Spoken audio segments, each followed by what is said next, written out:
ಈ ಬೆಲ್ಗಾಂ ಅಧಿವೇಶನ ಏನು ನಡೀತದೆ ಅಲ್ಲಿ ಉತ್ತರ ಕರ್ನಾಟಕದಲ್ಲಿ ನಡೀತಾ ಇರೋದ್ರಿಂದ ಸುವರ್ಣಸೌಧದಲ್ಲಿ ಉತ್ತರ ಕರ್ನಾಟಕದ ಭಾಗದ ಸಮಸ್ಯೆಗಳಿಗೇನಿದ್ದಾವೆ ಅವುಗಳ ಬಗ್ಗೆ ಚರ್ಚೆ ಆಗಬೇಕು. ಆ ದಿಶೆಯಲ್ಲಿ ಸರ್ಕಾರ ಬದ್ಧಾಗಿದೆ. ಮೊನ್ನೆ ಮುಖ್ಯಮಂತ್ರಿಗಳು ಕೂಡ ಅವರು ಮುಖ್ಯಮಂತ್ರಿಗಳು ಮತ್ತು ಕಾನೂನು ಸಚಿವರಾದ ಎಚ್ ಕೆ ಪಾಟೀಲ್ ಎಲ್ಲರೂ ಕೂಡ ಚರ್ಚೆ ಮಾಡಿವೆ. ಹೀಗಾಗಿ ಉತ್ತರ ಕರ್ನಾಟಕದ ಸಮಸ್ಯೆಗಳ ಬಗ್ಗೆ ಇಲ್ಲಿ ಚರ್ಚೆ ಆಗ್ತದೆ ಮತ್ತು ಪರಿಹಾರ ಕೊಡುವಂಥದ್ದು ಕೂಡ ಆಗ್ತದೆ. ಉದಾಹರಣೆಗಾಗಿ ತಾವು ಕಂಡಿದ್ದೀರಿ, ಈಗ ಮೊನ್ನೆ ಏನು ಕಬ್ಬು ಬೆಳೆಗಾರರ ಒಂದು ಸಮಸ್ಯೆ ಬಂತು. ಕಬ್ಬು ಬೆಳೆಗಾರರ ಸಮಸ್ಯೆ ಇವತ್ತು ದಿವಸ ಏನಿರುವಂಥದ್ದು, ಕೇಂದ್ರ ಸರ್ಕಾರ FRP ಫಿಕ್ಸ್ ಮಾಡುವಂಥದ್ದು. ಕೇಂದ್ರ ಸರ್ಕಾರ 3,550 ಇನ್ಕ್ಲೂಡಿಂಗ್ HNT ಅಂದರೆ ಹಾರ್ವೆಸ್ಟಿಂಗ್ ಆ್ಯಂಡ್ ಟ್ರಾನ್ಸ್ಪೋರ್ಟೇಷನ್, ಅಂದರೆ ಕಟಾವು ಮತ್ತು ಸಾಗಾಣಿಕೆ ಹಿಡ್ಕೊಂಡು 3,550 ರೂಪಾಯಿ ಫಿಕ್ಸ್ ಮಾಡಿತ್ತು. ಅದ್ರಾಗ ನೀವು 800-900 ರೂಪಾಯಿ ಕಳೆದ್ಬಿಟ್ರೆ 3,700 ರೂಪಾಯಿ ಆಗ್ತಿತ್ತು. ಫಿಕ್ಸ್ ಮಾಡಿದ ಎಷ್ಟು? 3,700 ರೂಪಾಯಿ. ಕಟಾವು ಇದನ್ನ ಹಾರ್ವೆಸ್ಟಿಂಗ್ ಆ್ಯಂಡ್ ಟ್ರಾನ್ಸ್ಪೋರ್ಟೇಷನ್ 3,750 ರೂಪಾಯಿ. 2,750 ರೂಪಾಯಿ, ಸಾರಿ ಕ್ಷಮಿಸ್ಬೇಕು, 2,750 ರೂಪಾಯಿ. ನಾವೆಷ್ಟು ಕೊಟ್ಟಿದ್ದೀವಿ? ಕೇಂದ್ರ ಸರ್ಕಾರ ನೆರವಿಗೆ ಬಂದ್ರ? FRP ಫಿಕ್ಸ್ ಮಾಡೋರು ಕೇಂದ್ರ ಸರ್ಕಾರ, ಅವರು ಫಿಕ್ಸ್ ಮಾಡಿದ್ದು 2,750 ರೂಪಾಯಿ ಮತ್ತು ಇನ್ನೂ ಕಡಿಮೆ ಆಗಿದವ್ರಿಗೆ 2,550 ರೂಪಾಯಿ. 2,550 ರೂಪಾಯಿದಿಂದ 2,700 ರೂಪಾಯಿ ಫಿಕ್ಸ್ ಮಾಡಿದಂಥವ್ರು ಕೇಂದ್ರ ಸರ್ಕಾರದವರು. ತೋರಣಿಕೆಗೆ ಏನಾಗ್ತದೆ ಪಾಪ ಮುಗ್ದ ರೈತರಿಗೆ 3,550 ಅನ್ನೋ ರೈತರು ತಿಳ್ಕೊಂಡ್ಬಿಡ್ತಾರೆ. ಹಾರ್ವೆಸ್ಟಿಂಗು ಟ್ರಾನ್ಸ್ಪೋರ್ಟ್ ಅದರಲ್ಲಿ ಒಳಗೊಂಡಿದೆ ಅಂತ ಭಾಳ ಜನ ರೈತರಿಗೆ ಗೊತ್ತಿರಲ್ಲ. ಸರ್ ಬಿಜೆಪಿ ಅವರು ಹೇಳ್ತಾ ಇದಾರೆ, ಇಲ್ಲ ಸರ್ ರಾಜ್ಯ ಸರ್ಕಾರ ಏನು ಕೊಡ್ಲೇ ಇಲ್ಲ, ಎಲ್ಲ ಕೊಟ್ಟಿದ್ರೆ ಕೇಂದ್ರದ್ದೇ ಕೊಡ್ತಾ ಇದ್ದಾರೆ ಅಂತ ಹೇಳ್ತಾರೆ. ಯಾರು ಏನು ಕೊಟ್ಟಿಲ್ಲ. ಇವತ್ತಿನ ದಿವಸ ಕಾರ್ಖಾನೆಗಳು ಕೊಟ್ಟಿದವ್ರ, ರಾಜ್ಯ ಸರ್ಕಾರ ಕೇಂದ್ರ ಏನ್ ಕೊಟ್ಟಿದ್ದಾರೆ ಸರ್? ಏನ್ರಿ ಏನ್ ಕೊಟ್ಟಿದ್ದಾರೆ ಅಂತ ಹೇಳಿ ನಿಮ್ಗೂ ಗೊತ್ತಿದೆ. 1 ರೂಪಾಯಿ ಕೊಟ್ಟಿಲ್ಲ. ಅಷ್ಟೇ ಅಲ್ಲ, MSP ಈಗ 31 ರೂಪಾಯಿ 6 ವರ್ಷದಿಂದ ಆಯ್ತು. MSP 31 ರೂಪಾಯಿ ಆಯ್ತು, 41 ರೂಪಾಯಿ ಮಾಡ್ಬೇಕು ಅಂತ ಹೇಳಿ ಫಡ್ನವೀಸು ಬರ್ದಾರ. ಅದು ಮಾಡಿದ. ಎಥನಾಲ್ ಇವತ್ತು ನಮ್ ಕೆಪಾಸಿಟಿ ಎಥನಾಲ್ ಖರೀದಿ ಮಾಡ್ತಾ ಇಲ್ಲ. 50% ಎಥನಾಲ್ ಖರೀದಿ ಮಾಡ್ತಾ ಇಲ್ಲ ಅವರು. ಎಥನಾಲ್ಗೆ ಬಹಳ ಇದು ಎಷ್ಟು ಅದಕ್ಕೆ ಪ್ರಚಾರ ಮಾಡಿದ್ರು. ಎಥನಾಲ್ ಉತ್ಪಾದನೆ ಆಗದಂತ ಖರೀದಿ ಮಾಡ್ತಾ ಇಲ್ಲ 50%. ಅದೇನೇ ಇರಲಿ, ಏನ್ ಕೊಟ್ರಪ್ಪ ಇವರು? ಮುಖ್ಯಮಂತ್ರಿಗಳು ಪ್ರಧಾನಮಂತ್ರಿಗೆ ಹೋಗಿ ಮನವಿ ಕೊಟ್ಟರು, ಹೋಗಿದ್ರು ಭೇಟಿಯಾಗಿ, ಖುದ್ದು ಭೇಟಿಯಾಗಿ. ಏನಾರು ಮಾಡಿದ್ರ? ಈಗ ಮೆಕ್ಕೆಜೋಳ ಪ್ರಶ್ನೆ ಅದ. 2,400ರಿಂದ 600 ಫಿಕ್ಸ್ ಮಾಡಿದ್ರು. 400 ಫಿಕ್ಸ್ ಮಾಡಿದ್ರು ಯಾರು? 200ರಿಂದ 2,400 ಕೇಂದ್ರ ಸರ್ಕಾರ ಕೊಡ್ಬೇಕಲ್ಲ. ಈಗ ಕೊಡ್ಬೇಕಲ್ಲ. ಏನಾಗಿದೆ ಜನರಿಗೆ ಪಾಪ ಅರ್ಥ ಆಗೋದಿಲ್ಲ, ಮುಗ್ಧ ರೈತರಿಗೆ ಅರ್ಥ ಆಗೋದಿಲ್ಲ.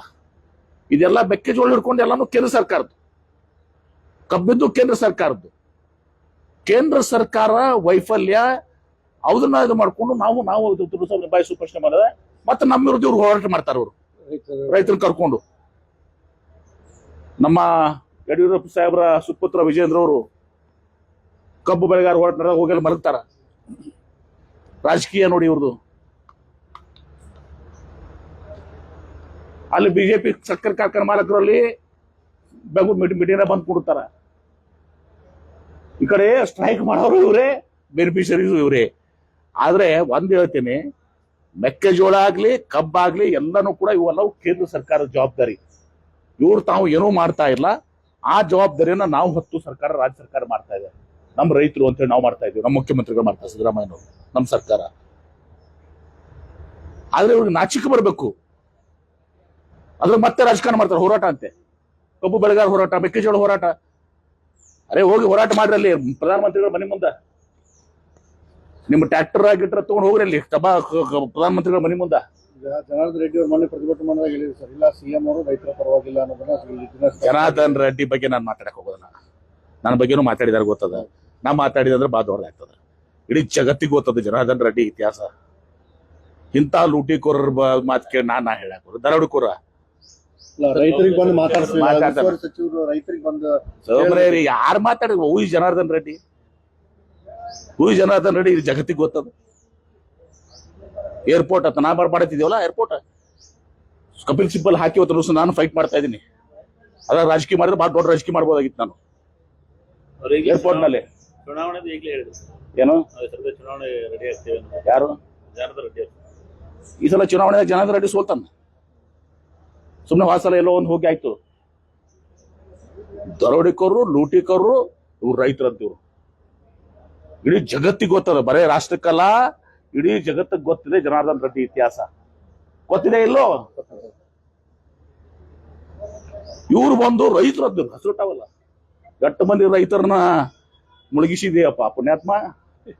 ಎಂ.ಬಿ. ಪಾಟೀಲ್ ಹೋರಾಟ ಮಾಡ್ತಾನಂತ, ನಾ ರೈತರಿಗೆ ನೀರು ಕೊಟ್ಟಿದ್ದೀನಿ. ಇವ್ರು ಏನ್ ಮಾಡಿದಾರಂತೆ?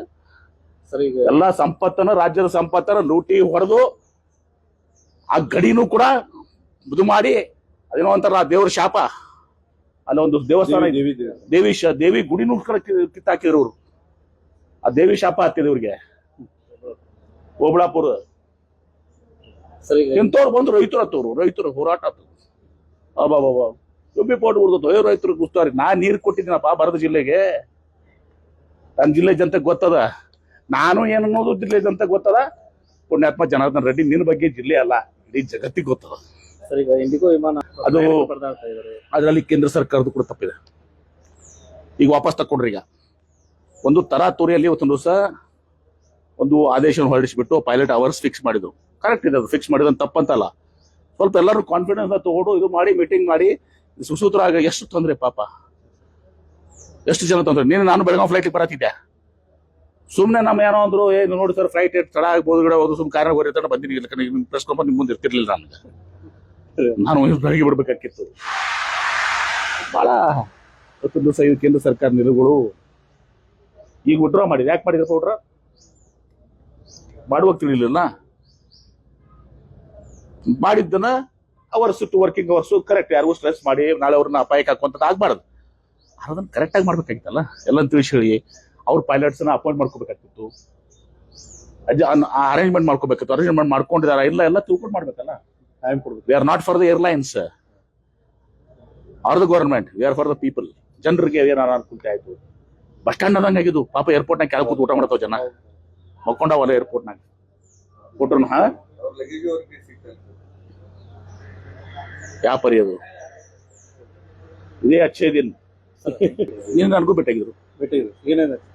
ನಾನು ಯಾರಿಗಿಂತ ಮೊದಲು ಭೇಟಿಯಾಗಿದೆ. ಡಿ.ಕೆ. ಶಿವಕುಮಾರ್ ಅವರು ನಮ್ಮ ಕೆಪಿಸಿಸಿ ಅಧ್ಯಕ್ಷರು, ಉಪಮುಖ್ಯಮಂತ್ರಿಗಳು.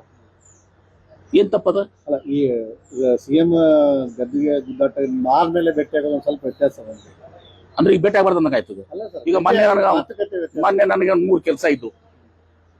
ಒಂದು ಬಬಲೇಶ್ವರದ ನಂದೊಂದಿದ್ದು, ನಮ್ಮ ಕಟ್ಟಕೊಂಡವ್ರದ್ದು ನಿನ್ನೆ ಕ್ಯಾಬಿನೆಟ್ ನ ಪಾಸ್ ಆಯ್ತು, ನಮ್ಮ ಚರ್ಚಂದು ನಿಮ್ಮ ಸ್ಕಾಡದ್ದು.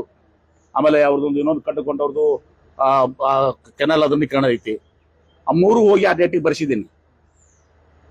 ಎಂ.ಬಿ. ಪಾಟೀಲ್ ನಾನು ಮುಚ್ಚಿ ಬರಿ ಹೋಗಿದ್ವಾ, ಸೀದಾ ಅವ್ರ ಮನೆಗೆ ಹೋಗಿದ್ದೀವಿ. ದೀಪಾವಳಿ ಇತ್ತು, ಗಿಫ್ಟು ಕೊಟ್ಟಿವಿ, ನಿಮಗೂ ಕೊಟ್ಟಿವಿ, ಅವ್ರಿಗೂ ಕೊಟ್ಟಿದ್ದೀವಿ.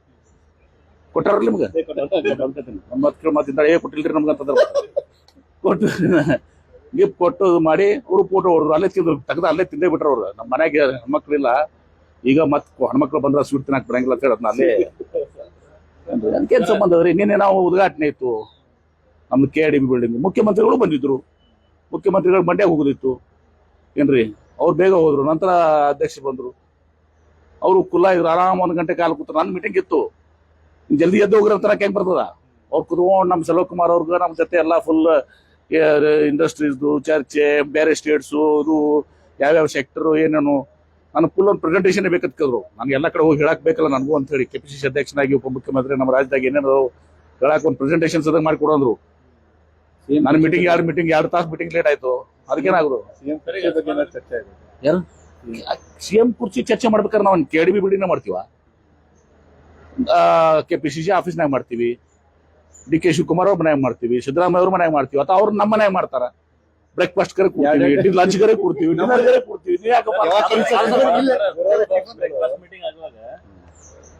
ಮಾಡ್ತಾ ಇದ್ರೆ ನಮ್ಮನ್ನ ಗಣನೆಗೆ ಈಗ ನಾವು ಡಿನ್ನರ್ ಕರಿತೇವೆ. ನಾವು ಡಿನ್ನರ್ ಮಾಡ್ತಾ ಇದ್ದೀವಿ. ಕೋಳಿ ಮಾಡಿದ್ರು, ನಾಟಿ ಕೋಳಿ ಅಂದ್ರೆ ಸಿದ್ದರಾಮಯ್ಯ ಅವ್ರನ್ನ ಮನಿ ಕರೆದಿದ್ರು ಸರ್ DK ಅವರು. ನಾಟಿ ಕೋಳಿ ಕೊಟ್ಟಿದ್ರು, ಅದಕ್ಕೆ ನಾಟಿ ಕೋಳಿ ಸರ್ಕಾರ ಅಂತ ಹೇಳಿ ಬಿಜೆಪಿ ಅವರು ಇದು ಮಾಡ್ತಾ ಇದ್ದಾರೆ, ಸಿಂಬಲ್ ಮಾಡಿದ್ರು. ಇದೆಲ್ಲ ಯಾರು ಏನ್ ಮಾಡಿದ್ರು? ನಾಟಿ ಕೋಳಿ ಸರ್ಕಾರ ಅಂತ. ಹೌದಾ? ನಾಟಿ ಕೋಳಿ ಹೌದಾ? ಸರ್, ಇದು ಈಗ ರಾಜ್ಯ ಸರ್ಕಾರ ಇವೆಲ್ಲ ಈ ಚಿಲ್ಲರೆ ವಿಚಾರಗಳು ಇವೆಲ್ಲ. ಸರ್, ಬದಲಾವಣೆ ಅನ್ನೋದು ಇದು ತಾತ್ಕಾಲಿಕ ಬೇಕಂದ್ರೂ ಕೂಡ ಒಳಗಡೆ ಹೊಗೆ ಆಡ್ತಾ ಇದೆ ಅನ್ನೋದು ಕೂಡ ನಾವ್ ಹೇಳಿವಲ್ಲ, ನಮ್ಮ ಪಕ್ಷದಾಗ ಹೈಕಮಾಂಡ್ ಇಸ್ ಸುಪ್ರೀಂ. ಸಿದ್ದರಾಮಯ್ಯನವರು ಹೇಳ್ಯಾರ. ಏನು ಹೇಳ್ಯಾರ? ಹೈಕಮಾಂಡ್ ಏನು ಹೇಳ್ತದೆ ನನಗೂ ಅನ್ವಯ ಆಗ್ತದೆ, ಡಿ ಕೆ ಶಿವಕುಮಾರ್ ಅನ್ವಯ ಆಗ್ತದೆ, ಕಾಂಗ್ರೆಸ್ ಪಕ್ಷಕ್ಕೆ ಎಲ್ಲರಿಗೂ ಅನ್ವಯ ಆಗ್ತದೆ. ನಮ್ಮ ಹೈಕಮಾಂಡ್ ಯಾರು? ಎಐಸಿಸಿ ಅಧ್ಯಕ್ಷರು ಮಲ್ಲಿಕಾರ್ಜುನ್ ಖರ್ಗೆ ಅವರು, ರಾಹುಲ್ ಗಾಂಧಿ ಅವರು, ನಮ್ಮ ವಿರೋಧ ಪಕ್ಷದ ನಾಯಕರು, ನಮ್ಮ ಕಾಂಗ್ರೆಸ್ ಪಕ್ಷದ ನಾಯಕರು ಸೋನಿಯಾ ಗಾಂಧಿ ಅವರು ಕಾಲಕ್ಕೆ ಏನ್ ನಿರ್ಧಾರ ಮಾಡ್ತಾರೆ, ಯಾವಾಗ ಏನ್ ನಿರ್ಧಾರ ಮಾಡ್ತಾರೆ ಅದು ಎಲ್ಲರೂ ಬದ್ಧರಿರ್ತಾರ. ಹೀಗಾಗಿ ನೀವು ಮಾಧ್ಯಮದವ್ರು ಕೇಳಿದ್ರು ಏನು ಫರಕ್ ಬರಲ್ಲ, ಬಿಟ್ರು ಏನು ಫರಕ್ ಬರಲ್ಲ. ಅಲ್ಲೇನ ಅವ್ರೇನು ಯಾರು ವೈರಾಗ್ಯ ಅಲ್ರಿ, ಸತ್ಯ ಅದ.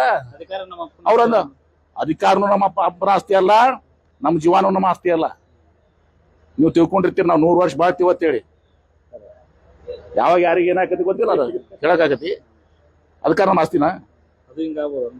ಏನು? ಸಿದ್ದರಾಮಯ್ಯ ಮಾತಾಡಿಲ್ಲ. ಯಾವತ್ತೂ ಕೂಡ ನಾನು ಹೇಳ್ತೀನಿ ಅಧಿಕಾರ ನಮ್ಮ ಆಸ್ತಿ ಅಲ್ಲಪ್ಪ, ಯಾರ ಅಪ್ಪನ ಆಸ್ತಿನೂ ಅಲ್ಲ ಅದು.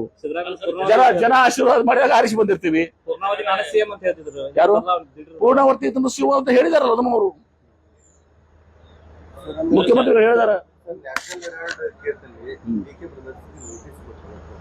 ನೋಡ್ರಿ ಅವ್ರ ನೋಡಿ, ಡಿ ಕೆ ಶಿವಕುಮಾರ್ ಅವರು ನ್ಯಾಷನಲ್ ಹೆರಾಲ್ಡ್ ಅದು ನಮ್ಮ ಕಾಂಗ್ರೆಸ್ ಪಕ್ಷದ ಒಂದು ಪತ್ರಿಕೆ, ಅದಕ್ಕೆ ಡೊನೇಷನ್ ಕೊಟ್ಟಾರ. ತಪ್ಪೇನದು? ಉತ್ತರ ಕೊಡ್ತಾರೆ. ಸೋರ್ಸ್ ಕೇಳ್ಬೋದು ಭಾಳ. ನೀವು ಸೋರ್ಸ್ ಕಿಂತ ಏನೋ ಹೆಚ್ಚಿಗೆ ಕೇಳಕ್ಕಾಗಲ್ಲ. ನೀವು ಕೊಟ್ಟಿದಂತ ಹಣ ಚೆಕ್ನ ಕೊಟ್ಟಾರ, ಚೆಕ್ನ ಕೊಟ್ಟದ್ದು ಕೇಳ್ತಿರಲ್ಲ, ಏನ ಕ್ಯಾಶ್ನ ಕೊಡ್ಬೇಕಾಗಿತ್ತಾ? ಸಿಎಂ ಚರ್ಚೆ ಇರ್ಬೇಕಾದ್ರೆ ಇದು ಏನೋ ಒತ್ತಡ, ಏನು ಒತ್ತಡ ಅಲ್ರಿ, ಇದೆಲ್ಲಾನು ಸುಮ್ಮನೆ ಕೊಡ್ಸಿದ್ದಾರೆ. ಬಿಜೆಪಿ ಅವ್ರದ್ದು ಇಲ್ಲಿ ಕರ್ನಾಟಕ ರಾಜ್ಯದಾಗಂತೂ ಹೊತ್ತದ್ದು ಏನೂ ಉಳಿದೇ ಇಲ್ಲ. ಹೇಳ್ತೀನಿ, ಕರ್ನಾಟಕ ರಾಜ್ಯದ ಬಿಜೆಪಿ ಅನ್ನೋದೇ ಉಳಿದಿಲ್ಲ. ಛಿದ್ರ ಆಗ್ಯದ ಏನ್ರಿ. ಮೈಕ್ರೋಸ್ಕೋಪಿಕ್ ಗ್ರೂಪ್ ಆಗಿದಾವ, 20 ಗ್ರೂಪ್, 20 ಬಾಗಿಲುಗಳು, 3 ಕಿಟಕಿ ಏನ್ರಿ. ಅದರಲ್ಲಿ ಮನೆ ಶುದ್ಧ ಮಾಡ್ಕೊಡ್ರಿ, ಮಂದಿದ ಏನು ಮಾತಾಡ್ತೀರಿ? ಜನಾರ್ದನ್ ರೆಡ್ಡಿನ ಮಾಡಿಬಿಡ್ತೀರಿ ಪೊಸಿಷನ್. ಆರ್ ಅಶೋಕ್ ಅವ್ರನ್ನ ತೆಗೆದು ಅತ್ಯಂತ ಸಮರ್ಥವಾದಂತ ನಾಯಕರಾದಂತ ದರೋಡೆಕೋರರಾದಂತ ಜನಾರ್ದನ್ ರೆಡ್ಡಿ ಅವರು ಮಾಡಿರ್ತಾರೆ. ಅರೆ ಇವೆಲ್ಲ ಏನಾದ್ರು ಉತ್ತರ ಕೊಡ್ತಾರೆ, ಏನಾಗುದಲ್ಲ ಏನಾಗುದ್ರಿ? ನಾ ಯಾವ ಬ್ಯಾಂಕ್ ಅಕೌಂಟ್ ಕೊಡ್ತಾರಪ್ಪ, ಸೋರ್ಸ್ ಕೊಡ್ತಾರ, ಅವ್ರಿಗೂ ಗೊತ್ತಿರ್ತಾವ, ಸ್ವಲ್ಪ ಕೊಟ್ಟಿರ್ತಾರ. ಸರ್, ಈಗ ಬಹಿರಂಗವಾಗಿನೇ ಕೆಲವರು ಡಿ ಕೆ ಶಿವಕುಮಾರ್ ಪರವಾಗಿ ಬ್ಯಾಟ್ ಬೀಸಿದ್ರು, ಕೆಲವೊಬ್ರು ಸಿದ್ದರಾಮಯ್ಯ ಪರವಾಗಿ ಬ್ಯಾಟ್ ಬೀಸಿದ್ರು. ತಪ್ಪೇನದ್ರಿ? ನೋಡ್ರಿ, ಎಲ್ಲರಿಗೂ ತಮ್ಮ ಫಾಲೋವರ್ಸ್ ಇರ್ತಾರ. ಅವ್ರವ್ರ ಫಾಲೋವರ್ಸು ಅವ್ರು ಮುಖ್ಯಮಂತ್ರಿ ಆಗ್ಬೇಕಂದಿರ್ತದ. ಅವ್ರ ಜನ, ಮತಕ್ಷೇತ್ರದ ಜನ, ಜಿಲ್ಲೆ ಜನ. ತಪ್ಪೇನಿದೆ ರೀ? ಎಷ್ಟೋ ಶಾಸಕರು ತಮ್ಮ ಶಾಸಕರು ಮಂತ್ರಿ ಆಗ್ಬೇಕಂತದ. ತಪ್ಪೇನದ್ರಿ? 130 ಜನ ಶಾಸಕರು, 30-40 ಜನ ಶಾಸಕರು ಒಟ್ಟು ಅರ್ಧದಾರ ಮಂತ್ರಿ ಆಗಕ್ಕ. ತಪ್ಪೇನಿದೆ? ಸರಿ, ಸಿಎಂ ವಿಚಾರದಲ್ಲಿ ಮಂತ್ರಿ ಸ್ಥಾನ ವಿಸ್ತರಣೆನೇ ಹೋಗ್ಬಿಡ್ತಾನೆ. ಬಹಳ ಜನ ಡಿಸೆಂಬರ್ ಆಗ್ತೀವಿ ಅಂತ ಅನ್ಕೊಂಡಿದ್ರು. ಅದು ಪಾರ್ಟಿ ಡಿಸೈಡ್ ಮಾಡ್ತಾರೆ. ಹೈಕಮಾಂಡು, ಮುಖ್ಯಮಂತ್ರಿಗಳು, ಕೆಪಿಸಿಸಿ ಅಧ್ಯಕ್ಷರು, ಎಐಸಿಸಿ ಪ್ರಧಾನ ಕಾರ್ಯದರ್ಶಿಗಳು ಎಲ್ಲ ನಿರ್ಧಾರ ಮಾಡ್ತಾರೆ. ಯಾವಾಗ್ಲೂ ನಮ್ಗೆ ಗೊತ್ತಿಲ್ಲಪ್ಪ, ನಾ ಹೈಕಮಾಂಡ್ ಅಲ್ಲ. ಮಾಡ್ತೀವಿ ಸಿದ್ದರಾಮಯ್ಯ ಮಾಡಿದ್ವಿ. ಯಾವಾಗಲೂ ಕೂಡ ಸಿದ್ದರಾಮಯ್ಯ ಅವ್ರ ಪರವಾಗಿ ದುಡ್ಡಿಸ್ಕೊಂಡ್ರು, ಅವ್ರ ಪರವಾಗಿ ಇದು ಮಾಡಿದ್ದಾರೆ. ಈಗ ತಮ್ಮ ಈ ರೀತಿ ಒಂದು ಗೊಂದಲ ಸೃಷ್ಟಿಯಾಗಿದೆ. ಈ ಇದರಲ್ಲಿ ನೋಡಿ, ಎಲ್ಲರೂ ಯಾರು ಬಂದ್ ಹೇಳ್ತೀನಿ ಕೇಳಿ, ಸಿದ್ದರಾಮಯ್ಯ ನೋಡ್ಕೊಂಡು ಎಂ ಬಿ ಪಾಟೀಲ್ ಎಲ್ಲರೂ ಕಾಂಗ್ರೆಸ್ ಪಕ್ಷದ ಪರವಾಗಿ. ಒಳಗೆ ನಾವು ಯಾರಿಗೊಬ್ರಿಗೆ ಇದು ಇರ್ಬೋದು. ಮಲ್ಲಿಕಾರ್ಜುನ್ ಖರ್ಗೆ ಸಾಹೇಬರು ನಮ್ಮ ನಾಯಕರೇ, ಸಿದ್ದರಾಮಯ್ಯ ಅವರು ನಮ್ಮ ನಾಯಕರೇ, ಡಿ ಕೆ ಶಿವಕುಮಾರ್ ಅವರು ಕೆಪಿಸಿಸಿ ಅವರು ನಮ್ಮ ನಾಯಕರೇ. ತಪ್ಪೇನಿದೆ ಇದರಲ್ಲಿ? ಸತೀಶ್ ಜಾರಕಿಹೊಳಿ ನಮ್ಮ ಆತ್ಮೀಯ ಸ್ನೇಹಿತರು, ಪರಮೇಶ್ವರ್ ನಮ್ಮ ಆತ್ಮೀಯ ಸ್ನೇಹಿತರು, ನಮ್ಮ ನಾಯಕರು. ಏನ್ ತಪ್ಪಿದ್ರು ಇದೆಲ್ಲ? ಒಂದು, ultimately we are all Congress. ಕಾಂಗ್ರೆಸ್ನಲ್ಲಿ ಹೈಕಮಾಂಡ್ ಈಸ್ ಸುಪ್ರೀಂ. ಹೈಕಮಾಂಡ್ ಸರ್ವಶ್ರೇಷ್ಠ. ಇಷ್ಟೊಂದು